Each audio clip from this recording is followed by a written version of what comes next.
Hello दोस्तों। यार I am sorry, देखो काफ़ी टाइम हो गया, लेकिन खैर फाइनली कम बैक आ चुका है। एंड यार प्लीज़ आई एम सॉरी, बहुत ज़्यादा टाइम हो गया। तो खैर टाइम वेस्ट नहीं करते, डायरेक्ट पॉइंट की बात पे आते हैं। तो वही देखो, बिगिनिंग में ना जो सबसे इम्पोर्टेंट चीज़ है समझना, वो है कि हमें ना रश नहीं करना। सही है, रश का मतलब आई थिंक नहीं समझोगे। रश का मतलब है जैसे कि ना, मतलब जल्दी नहीं करनी किसी भी चीज़ में। देखो, क्रिप्टो एक ऐसी चीज़ है जो ना टाइम मांगती है। जितना टाइम इसको दोगे उतना टाइम ना, मतलब उतनी आप जल्दी सक्सेस हासिल करोगे। जितना रश करने के लिए जाओगे उतना जो है ना आप मतलब इसमें फंस जाओगे, क्रैश में फंसोगे। ठीक है, और लॉस ही होगा, उसके अलावा और कुछ नहीं होगा। सही है। तो देखो, सबसे पहली चीज़ ना, मैं पहले भी बोलता आया हूँ बट आई नो तुम लोग वो सब भूल चुके होगे ना, कि मैं बहुत से लोगों ने तो देखी भी नहीं होगी ये लंबी वीडियोस को। सही है। तो देखो भाई, सबसे पहली चीज़ जो हमें सीखनी है ना, वो है मार्केट को रीड करना ऑब्वियसली। सही है। मार्केट रीड करना सीख जाओगे, आराम से तुम जो है ना कुछ कर जाओगे इसमें। दूसरी बात, देखो भाई, क्रिप्टो जो है ना मार्केट, मतलब जो भी न्यूज़ वगैरह आती है ना, उन पे बहुत ज़्यादा वर्क करती है। सही, जैसे कोई न्यूज़ आई यानी टैरिफ वगैरह का जो चल रहा था सीन कुछ टाइम पहले, तो उससे सॉरी, तो उससे भी ना मार्केट पे काफ़ी इम्पैक्ट पड़ता है। तो न्यूज़ का भी काफ़ी ध्यान रखना पड़ता है, और उसके लिए हो सके तो ट्विटर और टेलीग्राम डाउनलोड कर लेना। टेलीग्राम से ना कुछ ग्रुप्स होते हैं, उन पे काफ़ी अच्छी न्यूज़ वगैरह आती है, और टेलीग्राम बिल्कुल सेफ होता है। वहाँ से आपकी इन्फॉर्मेशन कहीं नहीं जाती, ना गवर्नमेंट तक ना किसी चीज़ के लिए। उसके लिए उसका जो सीईओ है पेबल दुरोव, उसको भी जो है जेल हो चुकी है, मतलब ये केस लड़ रहा था लेकिन उसने कोई इन्फॉर्मेशन जो है डिस्क्लोज नहीं करी। ठीक है। तो ये दूसरी बात। अच्छा, उसके अलावा जो बहुत इम्पोर्टेंट चीज़ है ना, वो ये है कि देखो आप अगर पहले दिन ही चाहोगे ना कि मैं जो है, हाँ अगर स्लो भी स्टार्ट करना है तो पहले दिन ही मैं 10,000 इतने मतलब करके इन्वेस्टमेंट करके बस कोई सी भी ट्रेड अंधाधुंध लगा दूँ, स्लो ही लगाऊँ बेशक, यानी कम लेवरेज चूज करके ही, लेवरेज लेवरेज कम लेवरेज चूज करके ही कम लेवरेज चूज करके ही मतलब क्या, मतलब कि खुद ही स्लो स्लो जो है ये ट्रेड कुछ ना कुछ करके दे देगी। तो भाई देखो, ऐसा बिल्कुल नहीं है। सही है। क्रिप्टो जो है टाइम मांगेगा, और अगर तुम बिगिनर हो तो तुम्हें कम कम से स्टार्ट लेना है। सही है। हाँ मतलब अगर तुम ये सब करके अचानक से बिल्कुल सीख गए और तुम पहली दूसरी ट्रेड में इतना अच्छा करने लगे तो अपने आप को कुछ इतना वो नहीं समझना। इसका मतलब यही होगा कि मतलब ना मार्केट तुम्हारी फेवर में है फिलहाल। कोई भी बंदा इतनी जल्दी इतना कुछ पिकअप नहीं कर लेता। ठीक है, ये मार्केट बहुत, क्या बोलूँ मैं, मतलब बहुत हरामी चीज़ है मार्केट। सही, ये मैं सही बोल रहा हूँ, वाकई में ऐसा होता है। बहुत हरामी चीज़ है मार्केट। तो इसके बहुत ट्रैप्स होते हैं, मतलब ये आपको कुछ टाइम के लिए ऐसा फील करवाइए कि नहीं भाई ऐसा हो रहा है, हाँ ऐसा ही होगा, मैं जो समझ रहा हूँ वही होगा। ऐसा बिल्कुल नहीं होता। सही है। उसके अलावा ना, देखो, जब तुम स्टार्ट लोगे ना, जैसे अभी कोई स्टार्ट लेता है तो उसको सबसे पहले तो ऑब्वियसली यही सोचेगा कि मैं किससे स्टार्ट लूँ, कौन सी ऐप वगैरह। तो देखो, ऐप्स का तो मैंने पहले भी मेंशन किया था, मैं दोबारा मेंशन कर देता हूँ। एक ऐप हो गई बायबिट। बायबिट पे तुम ट्रेड करोगे। सही है, क्रिप्टो ट्रेड के लिए बायबिट बेस्ट है मेरे लिए। तुम्हें कोई और मिलता है तो देख लेना, बट मेरे हिसाब से अगर कोई बिगिनर है वो बायबिट ही यूज़ करे, बायबिट बेस्ट है क्रिप्टो के लिए। सॉरी।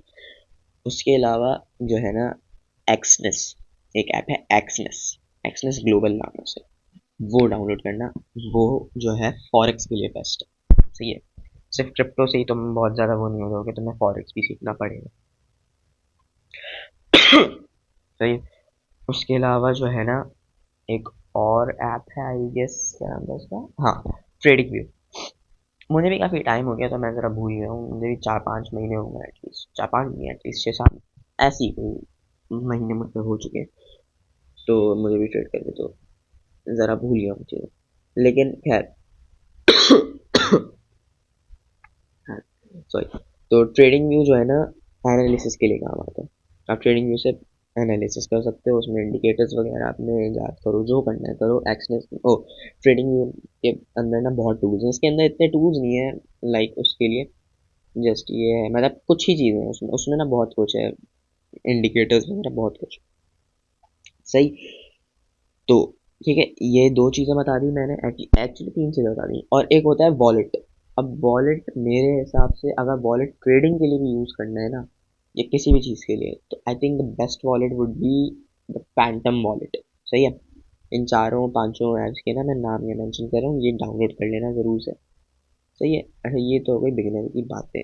अब स्टार्ट कैसे लेना है? तो देखो भाई, आई थिंक अगर तुम्हें स्टार्ट लेना ही है ना, तो तुम अभी से ही स्टार्ट कर दो कुछ ना कुछ। देखो, सबसे पहले तुम बाइबिट डाउनलोड करोगे और एक्सेस डाउनलोड करोगे, एक्सेस ग्लोबल। ये दो जो चीज़ें हैं ना, ये मांगती है केवाईसी। अब केवाईसी क्या होती है, सुनो। जब भी मतलब तुम ऐसे मतलब ऐसे प्लेटफॉर्म पे, देखो दो टाइप के प्लेटफॉर्म होते हैं क्रिप्टो वगैरह के लिए, एक होता है सेंट्रलाइज्ड, एक होता है डिसेंट्रलाइज्ड। सेंट्रलाइज्ड का क्या मतलब होता है कि मतलब देखो, इसमें ना आपको पी टू पी वगैरह के ऑप्शन मिलेंगे। सही है। और इसमें ना आप ऑन चेन कोई काम नहीं कर रहे होते। सही है। सेंट्रलाइज्ड पे क्या होता है, आप एक्सचेंज से खरीद रहे होते हो डायरेक्ट, सेंट्रलाइज्ड एक्सचेंजेस होते हैं जो आप उनसे ही खरीद लो। जैसे अभी मैं कोई ट्रेड वगैरह करूँ तो मुझे डेमो पे जाने दो, उसके लिए मैं बता रहा हूँ डेमो पे आके। सही है। तो समझो, यहाँ पे जैसे मैं कुछ खरीद रहा हूँ, ठीक है। अब मैंने जैसे ये ईथ खरीदा, ठीक है। यहाँ पे आ गए। आज देखो, जैसे मैंने यहाँ से कुछ भी खरीदा, जैसे मैंने $10 के इथीरियम खरीदे, तो ये मुझे बता देगा कि कितने मुझे मिलेंगे।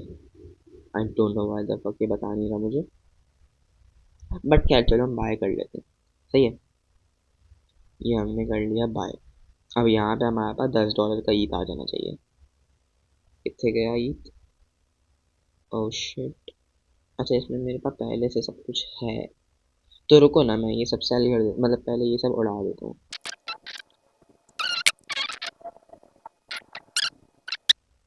ओके भाई, अब ना पूरा सब कुछ क्लियर हो गया। जस्ट जो मेरे पास $10 का ईथ मैंने खरीदा था, वो मेरे पास पड़ा हुआ है, जो कि यहाँ पे ऐसे करूँगा तो शो हो जाएगा। सही है। ये मेरे पास आ गया ईथ। अब ना ये एक्सचेंज क्या करेगा, पहले मैं टाइम फ्रेम यूज कर लूँ, एक मिनट ये भी निकालता हूँ। अब देखो, यहाँ पे ना समझो ये क्योंकि डेमो है ना, तो ये क्या, देखो ये डेमो है तो यहाँ पे ना शो नहीं करना कर रहा, वरना जो रियल होता है ना उस पर शो करते हैं। देखो मैंने यहाँ पे ना बाय किया, तो वहाँ पे यहाँ पे ना वो दिखा देगा कि मैंने बाय किया। अब यहीं पे जैसे अगर मैं जाता हूँ, यहाँ से मैं सेल करता हूँ, जैसे 100% मैंने सेल कर दिए पूरे। ठीक है। तो अब यहाँ से क्या हुआ कि मेरे पास जो सेल होके यूएसडीटी आया ना, वो वापस आ गया। देखो, मैं $10 का खरीदा था, 9.97 मेरे पास आ गया, यानी 0.03 का मेरे को लॉस हो गया। तो हाँ, जो पॉइंट की बात थी, मतलब जो मैं कह रहा था वो ये कह रहा था कि अब यहाँ से अगर कुछ खरीदोगे ना, जैसे ये एक्सचेंज है, ये है डिसेंट ओ ये है सेंट्रलाइज्ड, ये बायबिट सेंट्रलाइज्ड एक्सचेंज है। तो यहाँ पे क्या होगा, आप ना सिर्फ एक्सचेंज से खरीदोगे, कोई ऑन चेन ट्रांजेक्शन नहीं है, कुछ नहीं है, ये सिर्फ ऑफ चेन है। यानी कि आप यहाँ पे बायबिट से खरीद रहे हो। सही, इस एक्सचेंज से। अब डिसेंट्रलाइज्ड का ना क्या सीन होता है, जैसे डिसेंट्रलाइज्ड हो गए, जैसे फैंटम जो मैंने बताया ना, वो डिसेंट्रलाइज्ड एक्सचेंज की तरह है। उस पे क्या सीन होगा कि आप अगर कुछ खरीदने वरीदने जाओगे ना, तो पहले तो वहाँ पे ना आप पी टू पी का ऑप्शन नहीं, वहाँ पे आप ना यूएसडीटी वगैरह नहीं खरीद सकते। वो आपको ना ये ऐसे ही जैसे बायबिट पे आप ना मतलब जो ऑप्शन होते हैं ना, एक मुझे यहाँ दे दो, यहाँ यहाँ पे जैसे पी टू पी का ऑप्शन है ना, हाँ ये बस है। हाँ ये रहा, ये पी टू पी है, या फिर क्रिप्टो बाय क्रिप्टो का ऑप्शन आ रहा है, डिपॉजिट का आ रहा है, इस तरह। तो यहाँ पे ना आप डायरेक्ट खरीद सकते हो अपने पैसे देके, बट आप डिसेंट्रलाइज पे नहीं खरीद सकते, आपको यहीं से ट्रांसफर करने पड़ेंगे, और वो ऑन चेन ट्रांजेक्शन होगी। तो ऑन चेन ट्रांजेक्शन्स का भी क्या सीन होता है कि ऑब्वियसली वो चेन्स हैं, और चेन्स अलग अलग उसके कॉइन की होती हैं, बिटकॉइन की एक चेन है, इथेरियम की एक चेन है। तो जो बड़े बड़े कॉइन्स होते हैं ना, उनकी अपनी चेन होती है। तो उन चेन्स के जरिए आप जो है ना ट्रांजेक्शन करते हो, तो इस तरह ट्रांसफर करके आप वॉलेट पे ले आओगे, क्योंकि वो होते हैं डिसेंट्रलाइज। अब डिसेंट्रलाइज का सीन ये है कि डिसेंट्रलाइज पे आपको जितने भी कॉइन्स हैं ना, सारे मिलेंगे। सेंट्रलाइज का ये सीन है कि जितने कॉइन्स ऑब्वियसली उनके पास हैं वही दिखेंगे, बट सेंट्रलाइज में भी बहुत सारे एक्सचेंजेस ऐसे हैं, मतलब जो भी एक्सचेंजेस हैं ऑलमोस्ट, उनमें से 99% या 95% कह लो, ऐसी एक्सचेंजेस होंगे जिन पे आपको 90 तो नहीं कहना चाहिए, बट 70 to 80% कॉइन्स मिल जाएंगे।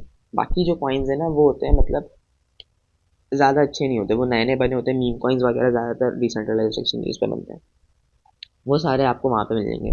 और जो ज़्यादा हैवी प्रॉफिट होता है ना, वो वहीं पे होता है, बट वहाँ पे ऑब्वियसली रिस्की भी बहुत होता है। बट मैंने बहुत सारे लोगों को देखा है अपने $5 को $10,000 में भी कन्वर्ट करते हुए। बट हाँ, वो बहुत ही रेयर केसेस होता है। बट हाँ, ज़्यादातर आपको 1000% का या फिर 10,000% का पंप आते हुए भी दिखते हैं उन्हीं कॉइन्स में। इन कॉइन्स में ऑब्वियसली इतना पंप तो आ नहीं सकता, क्योंकि अगर इस पे BTC है जैसे ये, इस पे अगर इतना पंप आएगा ही, तो पहले यहाँ पे देखो, एक मिनट, पहले यहाँ पे देखो, इसकी मार्केट कैप ऑलरेडी देख रहे हो, ये है $1.9 ट्रिलियन। इसकी मार्केट कैप अभी से ही $1.9 ट्रिलियन है। अब तुम खुद सोचो, अगर इस पे 100% का भी चलो पंप आ गया, 100% का मतलब 2x हो गया ये। अब 2x हो जाएगा तो क्या मतलब, ये 1.9 ट्रिलियन है, ये 3 पॉइंट कुछ ट्रिलियन बन जाएगी।